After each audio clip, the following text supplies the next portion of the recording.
most traumatic event of her life was harrowing. The pain of retelling this story was evident. And she did it for no personal gain whatsoever. In fact, her life has been turned upside down as a result of her decision to come forward. The courage she showed was remarkable. Dr. Ford's testimony was credible and compelling. I believe Dr. Ford. Judge Kavanaugh's testimony, very different. He spent more than 40 minutes ranting, raving, and peddling fact-free partisan conspiracy theories. And then he proceeded to insult senators, to scream at the people who had the nerve to question him. He evaded some questions and gave obviously false answers to others. It was a performance that would have been right at home on talk radio or in a Republican primary campaign or at a Donald Trump rally. But it was delivered by a judge who is asking the United States Senate to confirm him to a lifetime appointment to a completely non-political position as the swing vote on the United States Supreme Court. It is the job of the Senate to decide whether or not to confirm Judge Kavanaugh. Senators must vote yes or vote no on elevating him to a lifetime appointment on the federal bench. It is not a criminal trial. Nobody is entitled to a lifetime appointment on the Supreme Court. If he is not confirmed, Brett Kavanaugh would still be serving as a federal judge on the second highest court in the United States. And the president, I am sure, will nominate another candidate for this job. For these reasons, I believe that Dr. Ford's credible allegations and Judge Kavanaugh's partisan venomous rant are sufficient reasons to vote no on his nomination. Now, my colleagues on the other side of the aisle saw the same hearing. They watched Dr. Ford sit through hours of testimony. They heard her when she clearly and unequivocally said she was 100% sure that Brett Kavanaugh sexually assaulted her. And they watched Judge Kavanaugh demonstrate to the world that he lacks the temperament and the truthfulness to sit on the nation's highest court. For those senators who don't care that Judge Kavanaugh thinks multiple sexual assault allegations he faces must be, quote, revenge on behalf of the Clintons, who simply aren't sure whether those credible allegations are a sufficient reason to vote no, and who would like to see more evidence, the sensible course of action has always been obvious: a serious, nonpartisan FBI investigation to uncover the truth as best we can, to make sure we are as informed as we can be before we have to vote. But that is not what has happened. First, instead of taking Dr. Ford seriously, Mitch McConnell scheduled a committee vote on Judge Kavanaugh's nomination the next day. He suspended the Senate vote only when it became clear that Republicans wouldn't have the votes they needed if they tried to ram the nomination through the Senate right at that moment. Then the president offered the smallest fig leaf of an FBI investigation. Now, I have just come from the secure room where the summaries of FBI interviews and other FBI-generated documents were made available. Senators have been muzzled. So I will now say three things that committee staff has explained are permissible to say without violating committee rules. Statements that I have also independently verified as accurate. One, this was not a full and fair investigation. It was sharply limited in scope and did not explore the relevant confirming facts. Two, the available documents do not exonerate Mr. Kavanaugh. And three, the available documents contradict statements Mr. Kavanaugh made under oath. I would like to back up these 3 points with explicit statements from the FBI documents, explicit statements that should be available for the American people to see. But the Republicans have locked the documents behind closed doors with no plans to inform the American public of any new information about the Kavanaugh nomination. The Kavanaugh nomination was a sham, and that's the president's fault. Because the president is the one who limited the scope of this investigation, who refused to allow it to continue for more than a few days, and who refused to ensure that the FBI completed a thorough investigation, including interviews with all relevant witnesses. The statements the president made about the scope of the investigation were false. And if that wasn't bad enough, the president has viciously attacked Dr. Ford for bravely coming forward to tell her story. How could any senator accept this sham? It's clear, the fix is in. Republicans want to confirm Judge Kavanaugh to the Supreme Court, and they will ignore, suppress, or shout down any inconvenient facts that might give the American people pause about this nomination. Republicans are playing politics with the Supreme Court, and they are willing to step on anyone, including the victim of a vicious sexual assault, in order to advance their agenda.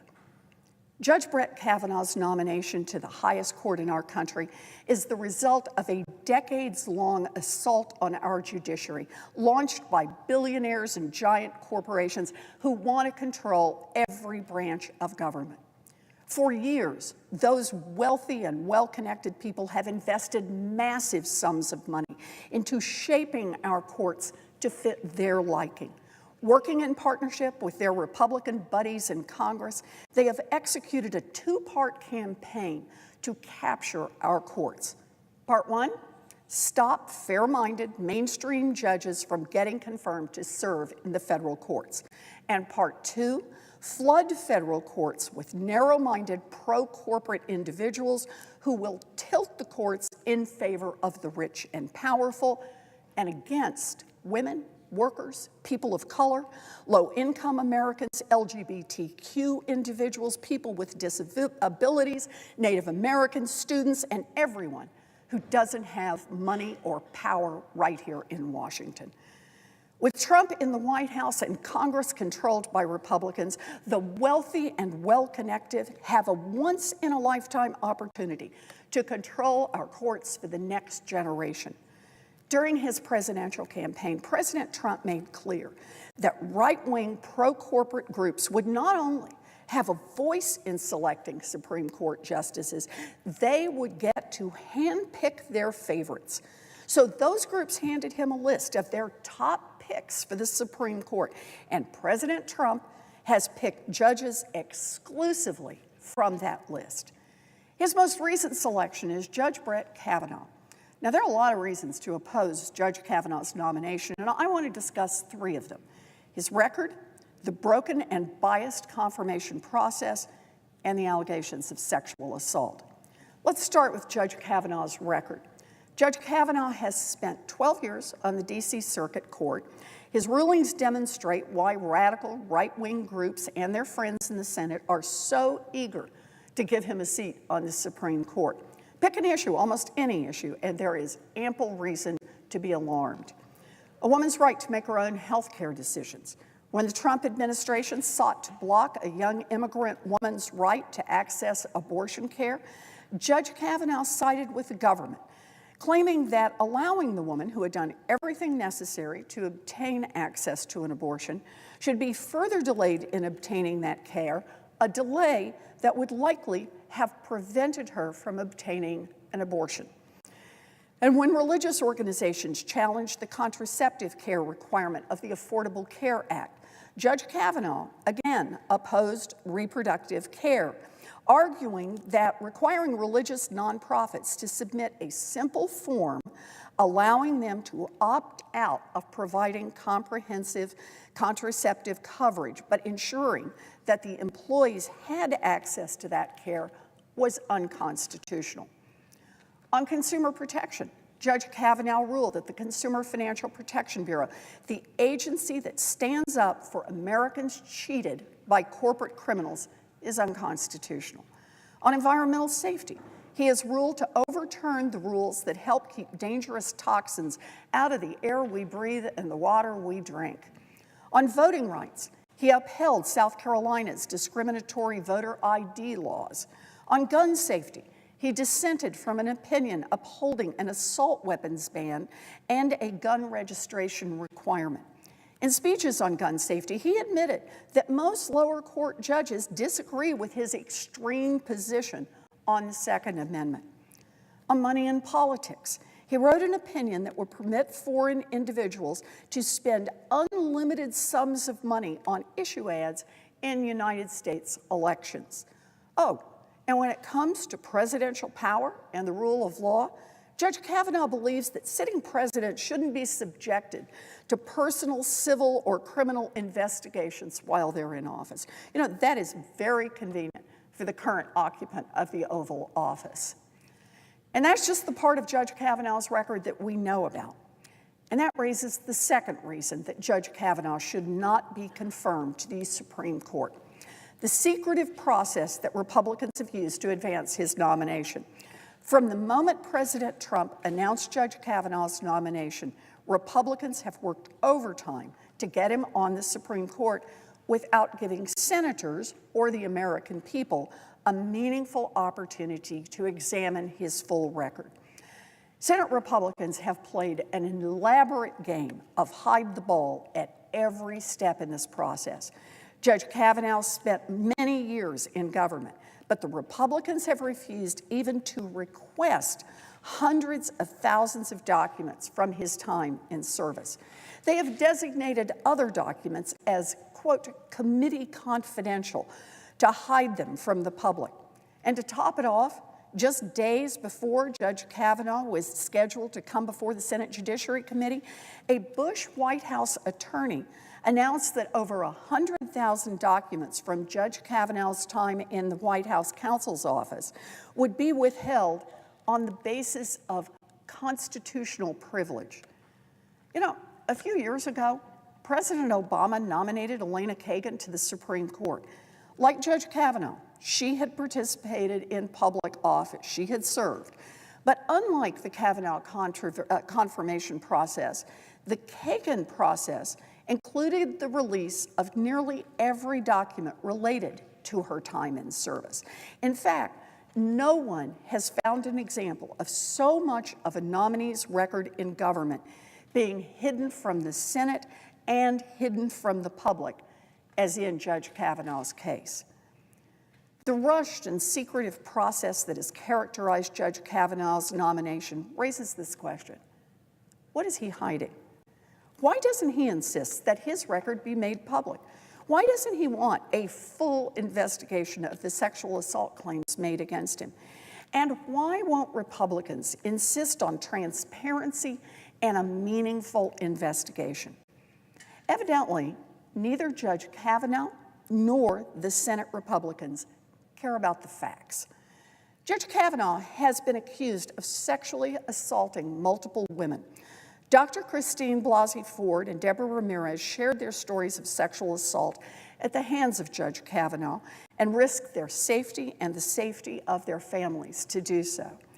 Instead of making sure that these allegations are thoroughly investigated so that senators and the public can make judgments based on facts, Republicans launched a campaign to attack and discredit these courageous women. Donald Trump openly mocked Dr. Ford at a political rally, and the Republicans have made clear that their one and only goal is to get Judge Kavanaugh on the Supreme Court. In fact, just last week, Mitch McConnell told a group of conservatives, and I'm quoting here, "Don't get rattled by all this. We're going to plow right through it." Plow right through? Really? Americans are tired of the powerful plowing right through everyone else to get what they want. There's a reason why so many women and men have come out in droves to support Dr. Ford and Ms. Ramirez. It's because people are tired of being ignored and silenced. Judge Kavanaugh and his Republican sponsors don't want to talk about the facts in this case, but let's talk about a few other facts. Over 80% of women and 40% of men have experienced sexual harassment or assault. 7 out of 10 sexual assaults are committed by someone the victim knows. The vast majority of sexual assaults, about 2 out of 3, are never reported to the police. And why? Because survivors fear retaliation, or they believe that the police won't or can't do anything to help, or they think it's a personal matter, or they confide in someone other than the police, or they believe it's not serious enough to report, or they don't want to get the perpetrator in trouble. Last week, as Dr. Ford testified before Congress, the National Sexual Assault Hotline saw a 147% increase in calls from people seeking help. We have a problem of sexual harassment and sexual violence in America. The problem isn't that too many victims are coming forward with fabricated stories to destroy someone's life. It's that too many survivors are afraid to come forward at all. They believe they won't be heard or taken seriously, or they think more about the impact on the perpetrator than their own safety and well-being, or they think that people with power, the ones who can actually do something, will instead plow right through them.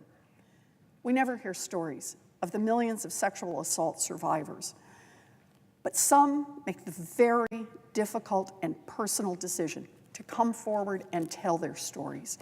They, like all survivors, are courageous, and they deserve to be heard and treated with respect, not dismissed, not attacked, not threatened. The record, the process, the allegations. Whichever way you slice